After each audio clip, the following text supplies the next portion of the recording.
Hi, welcome to the Stitch TV show. I'm Len. And I'm Pam. We're happy you're joining us today for our final episode of Season 4. Oh the my! Stitch. I can't believe that. I know. Well, anyway, it's crazy. Here it is.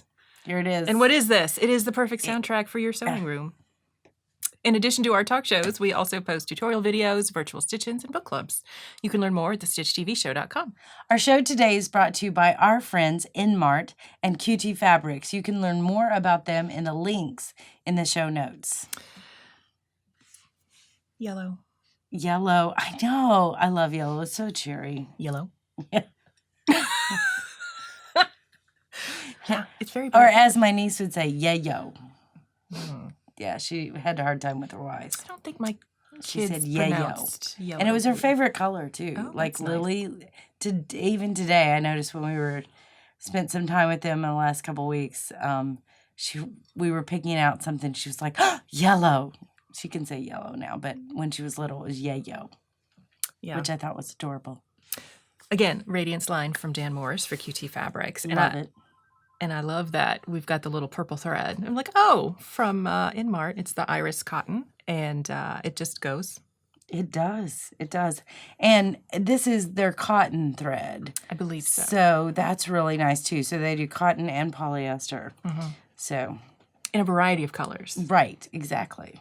I think we looked at one of their racks of like all the colors, and we said, oh my, that is a lot of colors.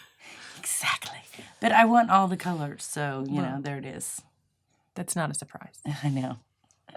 Never a surprise at all. So today we're going to be talking about rotary cutters and our favorite quilting memories. And we're joined by our newest pattern, Saturday Morning. Hooray! Hooray! So this quilt came about, was it a few months ago, when I messaged you and I said, you know what's dumb? That we both do applique and we've not done an applique pattern from our logo. And then as soon as she said that, I was like, oh, we can use all the novelty fabrics. And I am a novelty fabric, I just love them. I really do. And then I think novelty fabrics are hard because you get them and you're like, I don't want to cut it up. I don't want to cut it up, or I don't know how to use it. Or I can only use novelty fabrics for kids. Which is not true. Which is not true. And so I made this thinking, you know, as a kid growing up, Saturday mornings when you watch cartoons. Mm-hmm. So I had so much fun of going through my stash, and I did do a little shopping. Of course you did. Of course I did. And went and got just like fun cartoon novelty fabrics, movies I like, you know, stuff like that. So it's got some of the Marvel people in there. And then it's got some Scooby-Doo. Lots of Disney. I'm a Disney fan. I watched Mary Poppins again last night. I was working on some stuff in the sewing room, and I will put on movies that I've seen 100 times. But the new Mary Poppins is on Netflix, and I've only watched it once now. So it will be on a tight rotation soon. I'm not sure what just happened back there. Perhaps. It was this Saturday morning wanting to get out. So anyway, I thought it'd be fun to have a quilt. And, you know, to remind you of, I don't know, childhood and fun. And some viewers may remember, some viewers may not, that the background for this mimics the test pattern that would show up, you know, at the end of the broadcast for the day. When they played the Star Spangled Banner. Yeah. They would do this. They would play the Star Spangled Banner, and then it would go off for the evening. But not everybody's going to remember that. And then you would hear, shh. That's what it'd be on the channel. Mm-hmm. White noise. We did consider trying to do a background that would look like the white noise, too, and then that was a lot of look. It just didn't, it didn't. No, thank you. But I think this could be really fun because you could do, like, your favorite sports teams. You could do your favorite cooking channel show. You could do all the food ones, you know, for those of us who like Food Network. And you could do, you know, travel places where you've traveled, you know, buy fabric from where you've traveled, that kind of stuff. So, I don't know. I thought it was kind of fun. It is fun. So that pattern is available now on our shop at shop.thestitchtvshow.com. Yep. So, and other exciting news. What? We have more exciting news? We have all the exciting news. Yes, I'm excited about this. So we do have a new quilt shop opening up in our Atlanta area. It's the Cotton Farm in Roswell, Georgia. And we will be running our Quiltlet 101 Block of the Month program there. Yay! Starting when? September 14th, 2019. For those watching this from the future, also, how are our robot overlords? I hope they're well. Please send them our regards. That's legit with Elon Musk this week. I'm just saying. Talking about implanting stuff in your head. Anyway. Nice. Yeah. Anyway, so we're still waiting on final details with the quilt shop, but Right. we will put what we know in the show notes about how to sign up. If you're local to the area, of course, you can go to their grand opening in just a few days from when we're filming. It will be open by the time this episode drops. But please stop by. Yes. Say hi to Christy. The sample will be hanging in the shop, and we'll have a picture of it in the show notes as well. Yes. It's really kind of a cool, Mm-hmm. it's solids, all solids. So Well, we don't know how Christy's going to run it. We suggested solids. the sample is all solids. Yeah, she may use Let's tonals. clarify. The sample is all solids. And also, it's the end of season 4. It sure is. Oh my gosh. I hope we get renewed. We'll have to have discussions today to see With the executive producers. with the executive producers. That's us. We'll decide looks if we're good. doing this again. We're waiting to hear from So the network. wait until we know if we get renewed or not. We'll have to probably check with production support too. Anyway. So, what are we talking about? Well, our first topic is Rotary Cutters. And I can't believe we've made it through 4 seasons and never actually had this as a topic. Hey, this was like- funny because last night we were chatting with each other. I'm like, we need 2 more topics. She's like, have we ever talked about Rotary Cutters? I'm like, I'm looking back through the spreadsheet. I'm like, I don't think we have. How have we not talked about Rotary Cutters? I don't know. Well, we're fixing that today. We are. So, Rotary Cutters. I use them all the time. And when I quilt, I'm using a rotary cutter to cut fabric. Yes. I mean, I have to have them. Thinking, have I done a... Yep, pretty much. I don't think I've ever made a quilt without using Whole a rotary cloth, cutter. bam. Still have to cut the background. Not if you get it cut at a shop. True.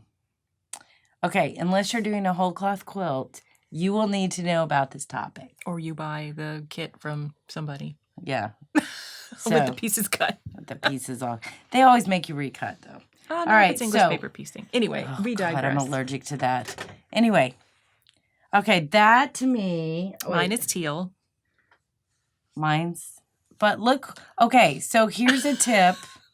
It's funny that we do this. That's why I grabbed this one, because it had the thing on it. Here's a tip. When you are going to classes or you're going to retreats or whatever, take a piece of fabric, and a selvage is what I use. Is that what you've got? Mine was just a random cut that I had left over from another project. Yeah, mine was a selvage. And just tie it on the end so that you can go, this is my rotary cutter. I mean, you could use markers and stuff, but... I have cuter fabric than I do handwriting. So. And I'd never have the right marker that I know is going to write on plastic well.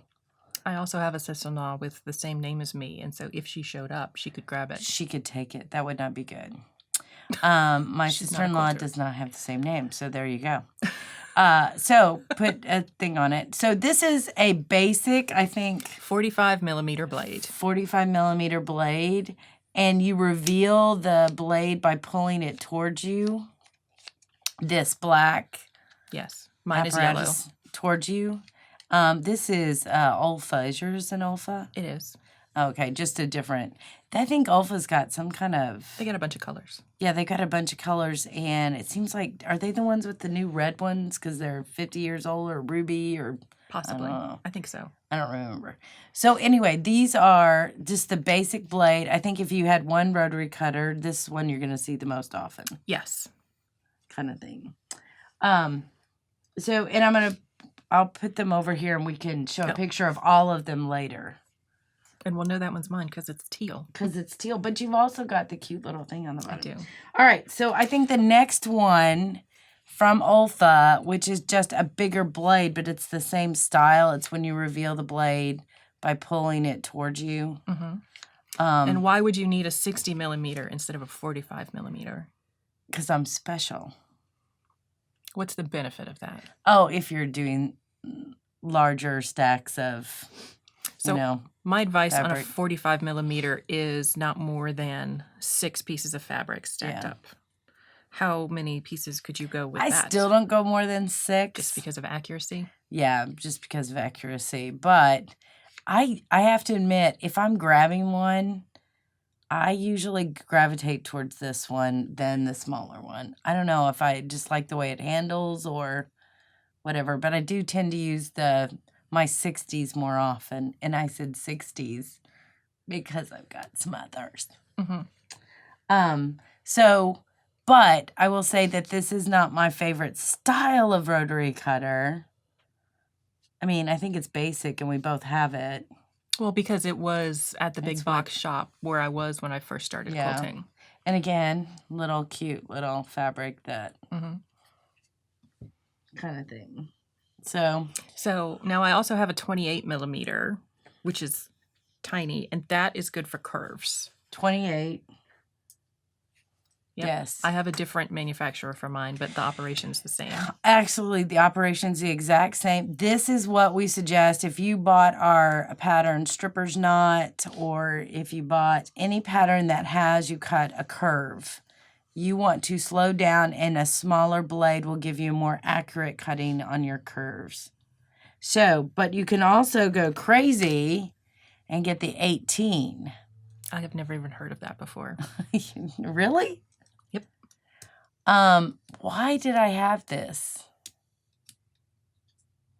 I think I was doing, I've done some really small, teeny tiny stuff in like the Renee Merrill technique, and we were cutting. So I think I was using a smaller blade. Does that even work with a standard ruler? Because the ruler is about 1/8 of an inch. It does, but it's not. Well. Yeah. This is more like you're putting something against it and trimming stuff away. I wouldn't cut a bunch of fabric with an 18. This is for really like micro piecing kind of thing. Like miniatures. Like if you were doing miniatures, I think. So I don't know why I bought it probably for some class, and I really haven't. You could do a curve on this. This would be good with a curve too. So, but I think those are all the sizes. I don't know that they come smaller. Hand me back mine for a minute, because I want to talk about. So one of the things so I'm left-handed, just in case it hasn't come up recently. Oh, good. That's good. And so when you cut, I always do it, the blade, the part that you can see of the blade, this would be the fabric. Don't cut it like that. No bueno. Do it like that. Well, and what's nice with these are some of these are reversible. Yes. That one is. This one. That one is. No, it's not. It's got this special thing on it. Some of these blades are reversible to where you can do them. I guess none of mine are. Right. But I don't think it matters because it doesn't matter. These don't matter. It's reversible because you turn it over. This one is. That one is. Yes. Show that one now. This one, I think, is reversible. Yes. And that one has a different retracting method. Right. Put this one down. Okay. Stop wielding blades at me. Reel it in. I wasn't wielding a blade.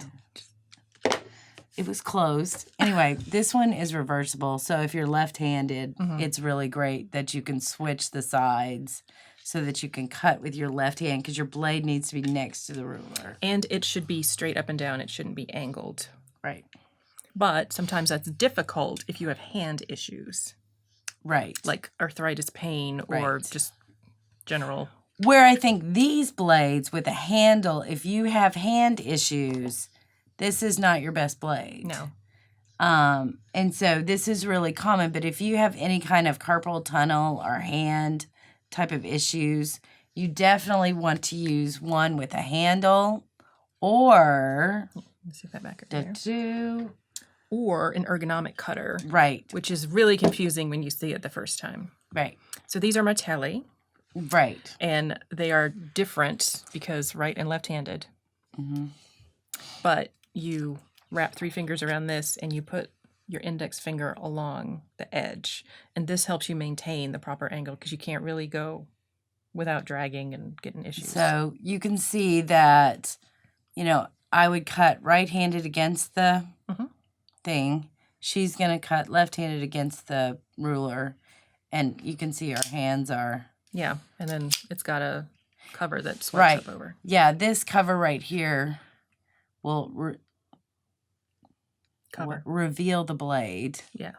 And then it can flip back. And there's ways that you can do that really easily. So it's not so you don't really get caught up in the blade and stuff. Yeah. Now they do have, I have a 28 millimeter version left-handed for this. They kindly provided by Martelli.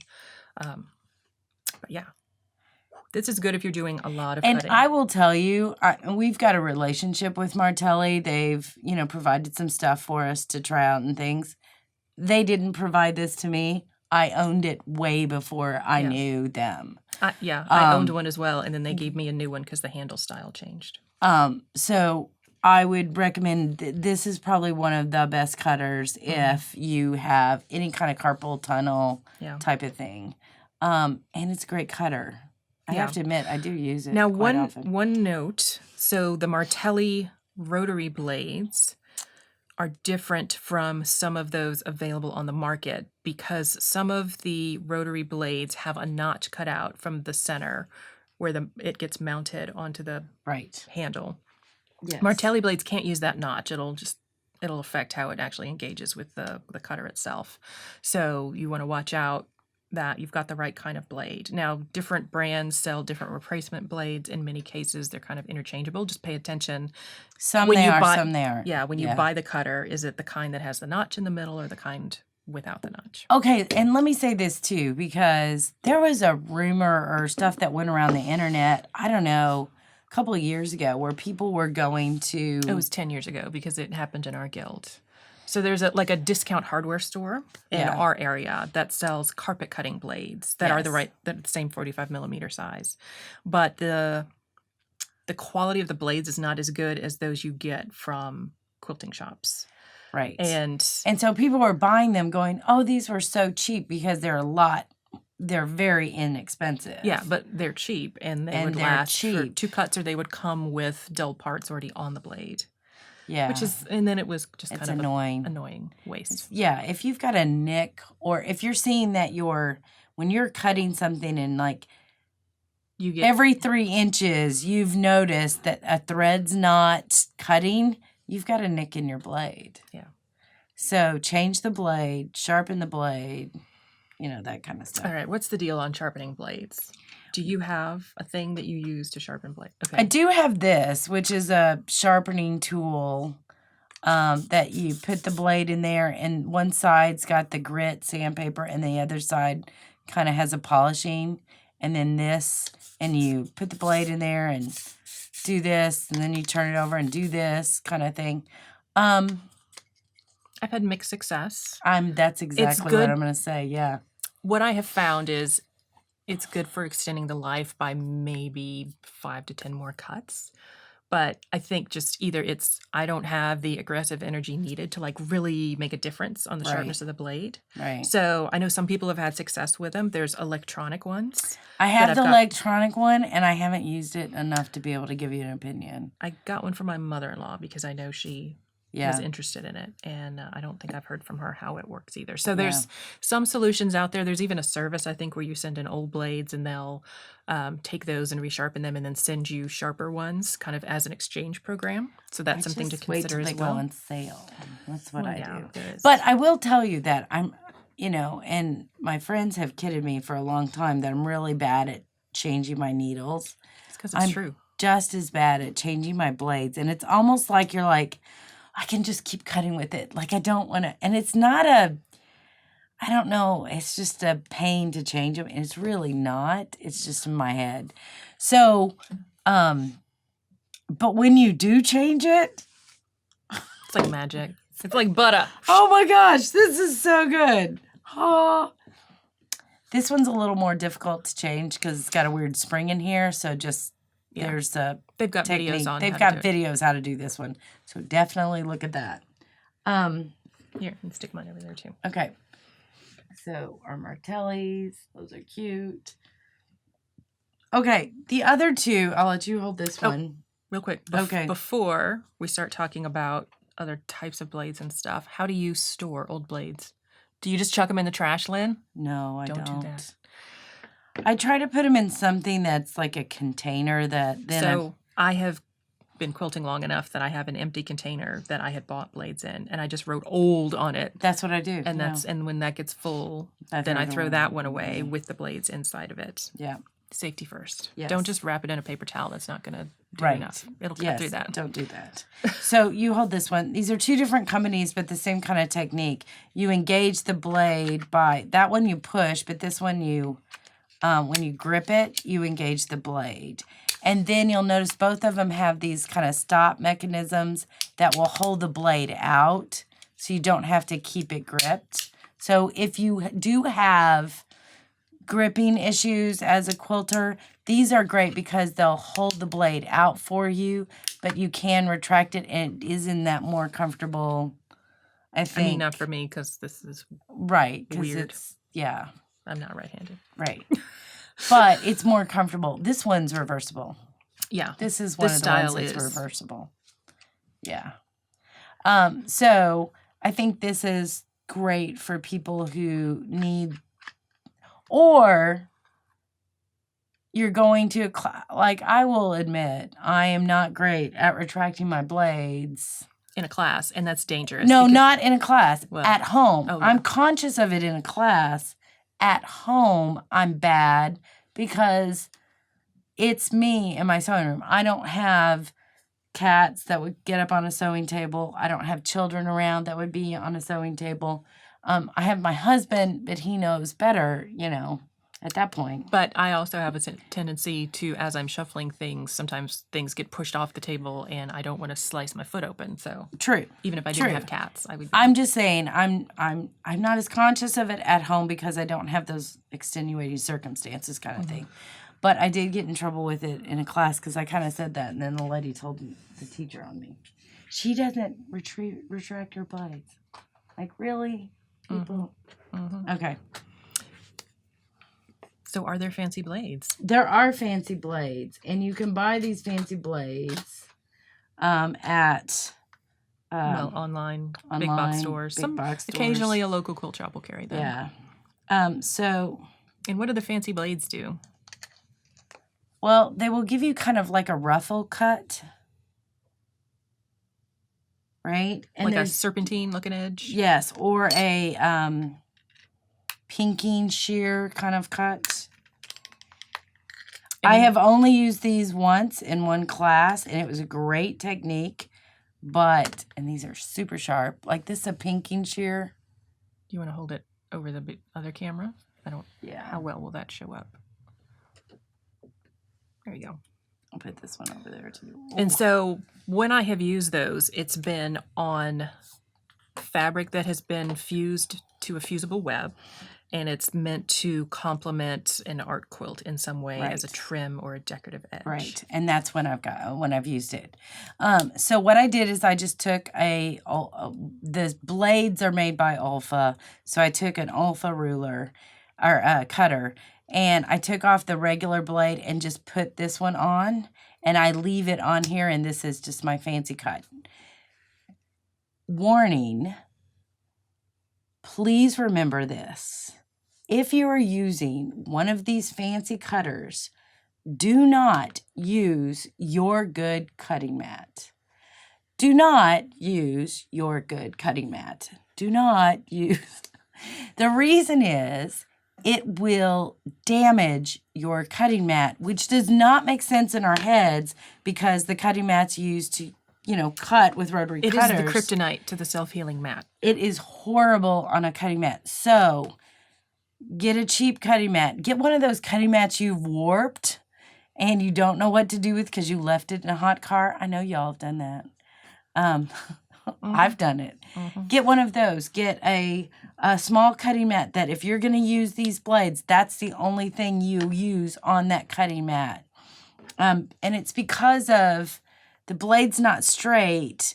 So when it self-heals, it's really not self-healing. It's just not allowing it to go in very deep. But because this does lines like this, you never want to cut on that again. Yeah, it's a little more of a gouge than it is Oh, a straight yeah. cut. Exactly. So these are great and it's fun, but I just don't want to see anybody ruin some of those bigger mats are expensive and you don't want to do that. So that's my big warning on. So speaking of specialty blades, you keep looking over here. I know. At the last thing I have. I don't have one of those, and I need one now. So on a whim, I bought this, and you might think that does not look like a cutter. And so this is the True Cut, and what this does, it cuts circles. And I use it more than I thought I would. Really? Yeah. So it's got markings for the measurement. So you say like, oh, I need one of these. A 6-inch diameter circle. This is and so you move the little thing to the 6 mark, and you might say like, that's not 6 inches. No, because this thing goes in the center, and this is the radius, not the diameter, which is the full width of the circle. That's some geometry knowledge. There you go. And so there's a small blade that's right here, and it is about the size of the 18 millimeter. Oh, okay. I think. And so you retract the cover for it, you plunk this in the center, and you push down on it, and then you just kind of whoosh, and you get your circle. I so think I want this. Where did you get this? At a big box store? I bought it online. Oh, there you go. But it's very handy. So you'll put the link in the show notes? I will. There will be a link in the show notes on this. And I may have to go to our show notes. And typically what I do when I'm doing circles, it's not necessarily for pieced in circles, although I could. I do a lot of applique circles. And so typically what I do is stack the piece of fabric that I want to be the circle, and then a piece of, it could either be a piece of muslin, it could be a piece of fusible, like interfacing, and a very light weight. Or it could be just a double layer of the same fabric. And I'll cut 2 at the same time because the blade's big enough to do that. And then what I'll do is I will cut it 1/2 inch bigger than I want my finished circle to be. And then I will stitch the 1/4 inch around both layers together, cut a slit in the one that's going to be on the back, open it up that way. Yes. And then go and do the pressing to make it nice and flat. And that saves me the pain of like turning under a perfectly... Yes. circular edge, because I'm not good at that. Yes. We need to do a video on that, because that's definitely I think I did one similar when I was talking about how to do a label, but that's been years ago. Yeah. So we'll update that. And the reason I might use a fusible is because that will stick it down, and then I go back and stitch around it like I would traditional applique. Yeah. But that is very handy. Yes. I just did a quilt where I've got like a big giant sun, and I was like, oh, perfect. How big can I go? It looks like you can go 12 inches. That's how big I went. Or 12.5, actually. Well, it finishes at 12. So. Yes, there you go. That is cool. I've not seen this. Technically a rotary cutter. Technically, yes. It's a rotary cutter that rotary cuts circles. I love it. Kabam. Kabam. Now all the new quilts I'm going to design are going to have circles in them. There's no room for our last one. Here, I'll scoot some of the stuff over. Since this is so big. All right, cool. Ta-da. Ta-da. Got anything else you want to talk about with rotary cutters? No, that's it. I use them all the time. I think it's one of those tools that we just take for granted. You know it changed quilting. Well, yeah, in the 80s. Like in the 80s when the rotary cutters came out, it changed completely how people quilt. And I think it made it more accessible because scissors are hard.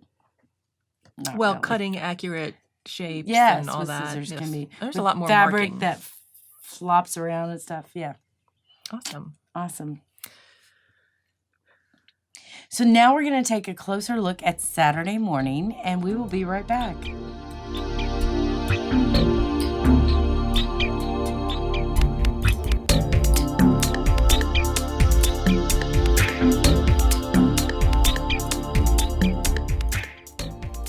All right, we are back. So we thought with Saturday morning, which is a good childhood memory. It is, yes. We wanted to talk about some of our favorite quilting memories. And we knew this could get maybe a little sappy pretty quick. So we made a promise. Everybody's got a happy memory and a sappy memory. Yeah. And I didn't put on mascara, so if we cry, it's okay. Oh, crud. I put on mascara. You've brought that on yourself, Lynn. I did. Okay. Do you want to go first? No, you go first. Do we want to do sad first and then end with happy? I don't care. I don't care. No, I was going to do happy first, but anyway. But we'll do a sad sandwich. Oh my Goodness, things are happening. We're glad this is the end of the season, so we can get stuff together before next season. That's what's happening. Poltergeist. All right. That's going on the blooper reel. So, I think I've jumped 2 or 3 times during the show. Like, oh. Okay. We'll do a sad sandwich. We'll do happy, sad, sad. Okay. Happy. All right. So what am I doing first? You're doing a happy one first. Okay. So I don't know if this is the happy. I think some of my quilting memories are like learned lessons, where I think all of my mistakes become funny stories afterwards. Like the whole Alice in Wonderland where I, had misspelled secret. My cousin told me that I did it at a family reunion. And I was stuck because then it was everybody's heard this story, but it was in, Paducah in 2 weeks. And so nobody in quilting knows how to spell because nobody noticed it. And so, that's a memory. And I tell that story a lot kind of thing. But one of the ones was, so Pam, I had a quilt on my long arm and I was it was very heavily quilted. And Pam said, "Can I use your long arm?" And I knew I wasn't going to be done with my quilt, but because I love her and she's my good friend, I said, sure. So I decided that I would quilt the edges down and take it off, even though I was only halfway through. You could have said no. I know, but that's not who I am. That's really not. So I've noticed that you ask, do you have anything on your long arm? Yeah. Like, because she's heard this story. So I think I know she's like making sure that I'm not going to ruin, because I will ruin my quilt for her. It's not ruined, by the way. No, it's not. But anyway, so I quilted it, took it off. She came over and quilted stuff. I put it back on. And then as I was quilting, I know I got to the end. And because I'd already finished the edge, it is so like gappy because you really need to do it like down. So anyway, I was like, oh. So every time I look at that quilt, I think of that. You know what I think of when I look at so we'll have a picture of the quilt in the show notes. I don't know if we'll get it in the video direct. I'm trying to think. Do I have a picture of it? I have a picture. Yes. So, what I think of with that quilt, that is the quilt that it's Lone Star Quilts. Yes, we took the class together. We took the class together. Yes. What I remember is that was the quilt that was hanging behind me when we did Man on the Street interviews for our guild video. It was. That's really what started this. It's where we got the idea to start this show. Yeah, and you're right. That's right. I don't want to give that away. Because I have a picture of me in front of that quilt, and I look pretty bad. Yeah, she does. Got some big sunglasses on it. Yeah, that's true. That's because we went out, did the Man on the Street thing, and we put the quilt. They had this kind of it's like a big rock wall, something. Brick wall, and so I put the quilt over the wall, and then she was interviewing people in front of the quilt, and. Yeah, because somebody walked by and wanted to buy it. I told them a stupid number, and they went, I can't believe you could charge that much for a quilt. I was like, sure can. Yep. It's my quilt. I told her $1,500. I told her $1,500, and I think she almost lost it. And she was like, what? I was like, yeah. And then I rattled off so it's got custom quilting, and it's jacked up. She didn't know. I still would have charged her that. If she'd written me a check for $1,500, it would have come off the wall. I'm just saying. Not now, though. I forgot that's what we started with. That's a good memory. See? Yeah. And see, for me, it was a learning lesson of don't jack up your quilts like this. Or jack up your quilts, and you're going to have better stuff to remember with it. Right. If you got a jacked up quilt, take that quilt on a picnic. There you go. Create a new memory for that jacked up quilt. That's it. Okay. So mine, I don't know that mine are particularly sad. I've shared a story through a video here about a quilt that I inherited from my aunt after she passed. Right. And, that could be super sad and sappy, but it's tied to, it was a grandmother's flower garden quilt that I inherited. And it's tied inextricably to her house, which was a favorite place of mine to visit as a child. Right. So my parents grew up in Ohio, and our family vacations were going back to visit family. And it's Aunt Darlin, and she had this like tiny 2-bedroom house, like 2 blocks off the main thoroughfare in a small town in Ohio. And it had like the screened-in porch, and she had this little box in the kitchen that said lollipops for good girls and boys. And I'd show them, like, I hope I get a lollipop today. Like, as a kid, you just like, oh, it's amazing. She also had a real scary basement with like super steep, curving Yes. It was like raw concrete or like a dirt basement because the house was built in 1908, 1910, something like that. Yeah. Super creepy basement. Only looked down there once and thought, nope. My dad's house had a creepy basement. But she and her husband had separate bedrooms, and she decorated hers like to the nines. She loved the Victorian look. Right. So there was a lot of lace, a lot of doilies, some creepy dolls. Not afraid of creepy dolls. I don't like creepy dolls. But like very ornate furniture. And then I never saw my uncle's room. The way she described it after his passing made it sound like a probably good thing. That there's like weird stuff. Like he used to do leather work. And so there's a lot of like tanning things just hanging from the ceiling. It was very dark. Ooh, you definitely don't want to see like, some horror movies before going down there. That in the creepy basement. It's like, maybe not. But after he passed, she of course it's sad when this, person that you've shared your life with for so long passes, but it was kind of this excitement for her of like, I get to redo that room. And I was happy for her in that regard because, she could take full ownership of the house in that way. And she painted it like pale pink. Right. And put this quilt on the bed. And because it was only ever a 2-bedroom house and I never got to stay there as a kid, like my dad's parents had a farm and then had more room. So we would stay there, or where did we stay? Sometimes we would stay with my uncle. But I never got to stay with Aunt Darlin because her house was so small. But there was a point in which I went to visit, and it was just me. I had left my husband and kids at home. And she was like, oh, you could stay with me in the new room. And it was like, amazing. That's cool. So she had this quilt on the bed. And so it's the one time I got to stay with her in her house. And I did seriously think, she passed a couple years ago, and thought, could I buy that house? And I was like, what would I do with the 2-bedroom house in Ohio? But I thought, I just love that house so much. And so I still have that quilt. And, the kind of the retelling of that story is in that video. Now, I did burst out crying in that video, which I don't think I'll do now. But it's it's a happy memory for me. I mean, it's tied with a little bit of sadness. Yeah, you did that video closer to her passing too. Yeah. Yeah, so it was fresh. Yeah. So I don't know. Somehow the teleprompter's backwards now, which is super fun. Oh, good. And it's disconnected. So we're going to be winging it for the end of the show. That's awesome. But that's okay.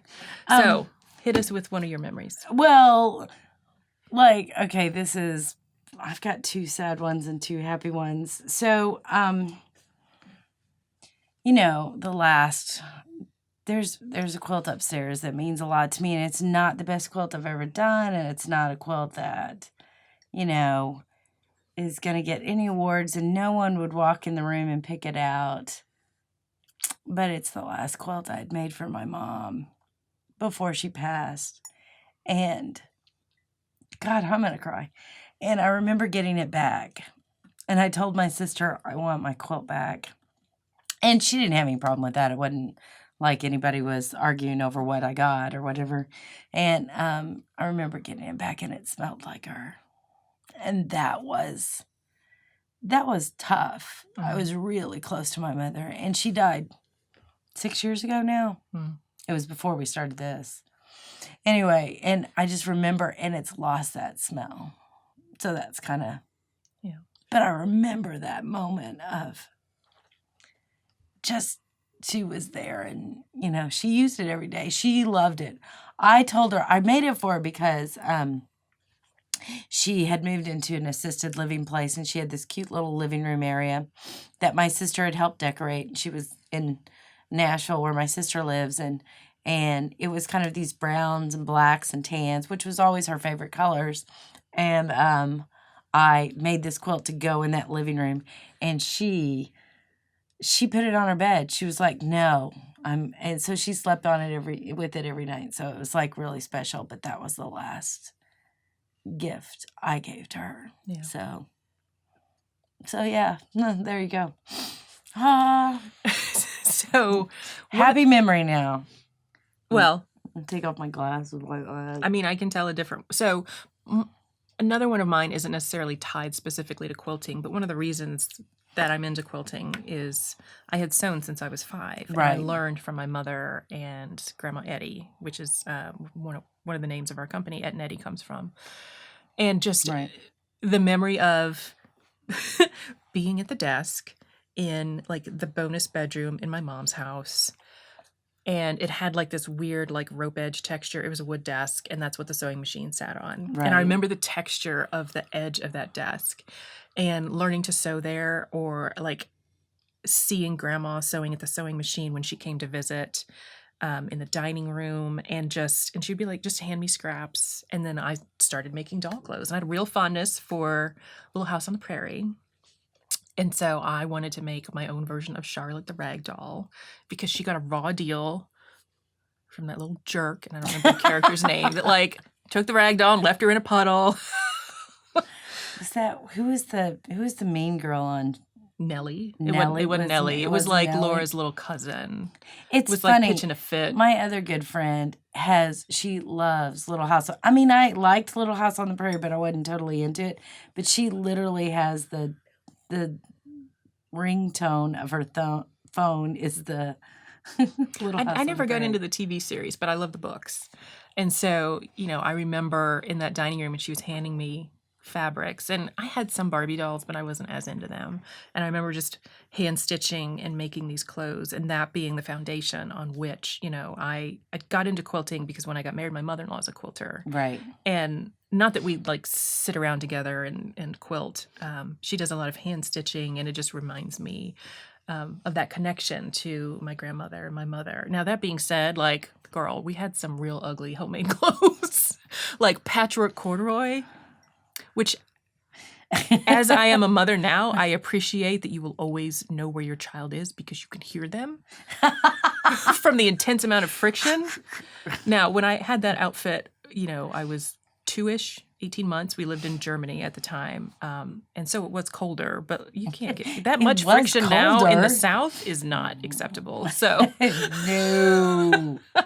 No. I haven't had corduroy in years. My kids didn't even know what it was. Oh, yeah. But you've heard I'm okay with that. But you've heard about the new corduroy pillows, right? No. Oh, they're making headlines. Oh. That is so bad. That is dad joke level bad. Yes, ma'am. Oh my gosh. The entire Bring it back around.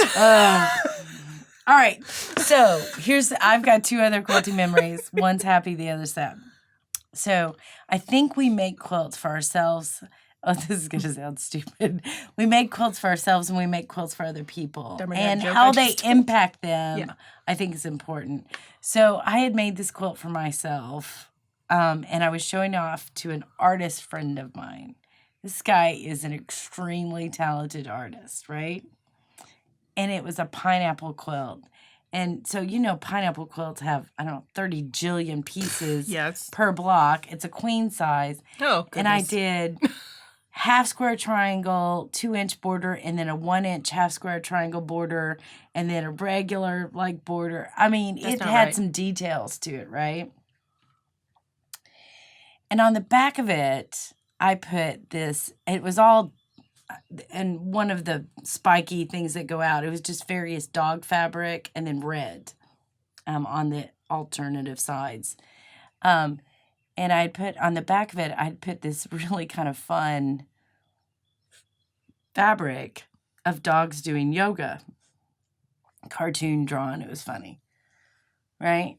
So my artist friend was like, I'm like, look at this quilt. Now all the work is in the front of the quilt, not the back. And when I flipped it over and he goes, oh, this back is so cool. And I'm like, did you just miss? Like, he had no appreciation of the front of the quilt. I was like, you are not quilt worthy. I don't care if you're an artist. You're not quilt worthy. I'll never forget him doing that. I thought, and I was a new quilter, so it was kind of like, look at all this work up front, though. I remember hours spending picking out paper of those half square triangles. Paper. Anyway, so that was... Really? Anyway, so what? Do you have another one? It's lots of times my favorite memories are just finishing. Like, I'm done. And we're done. I never have to do this again. All right, I have one more story. So I knew that my friend, this is kind of a sad one. Well, not really. It's uplifting. So I knew my friend was in a really bad place. And again, everybody knows I'm a Christian and very spiritual. And I just felt like I needed to make her a quilt. And I was new to quilting. And so I did. I made her a quilt. And I didn't know how to quilt at that time. I didn't have my long arm. So I'd sent it off and gotten it long armed and got it back and finished it. And I was going to have lunch with her the next day. And so I went over into her house and I had the quilt in a bag. And I walked into her house and she welcomed me in and then she had to leave the room for a second. So I took the quilt out and I put it on her couch. And she walked in and I will never forget the look on her face. And it was one of those moments where you knew that you had heard what you were supposed to do, and it was so what she needed. She literally picked the quilt up and started crying because she knew that it was my love towards her that was embodied in this work. And I don't know, to me, that's why I do it. Yeah, when you can manifest that energy, whether it's comforting someone else or it's manifesting, an artistic vision in your head, even if you're just making it for yourself. I think that's why we do it. That's why we do it. So, I don't know. And it was just that moment of, I feel like it was God. God through me was able to touch her in a place where she needed it. And wow, for it to be used like that. Yeah. That's why I do it. Yep.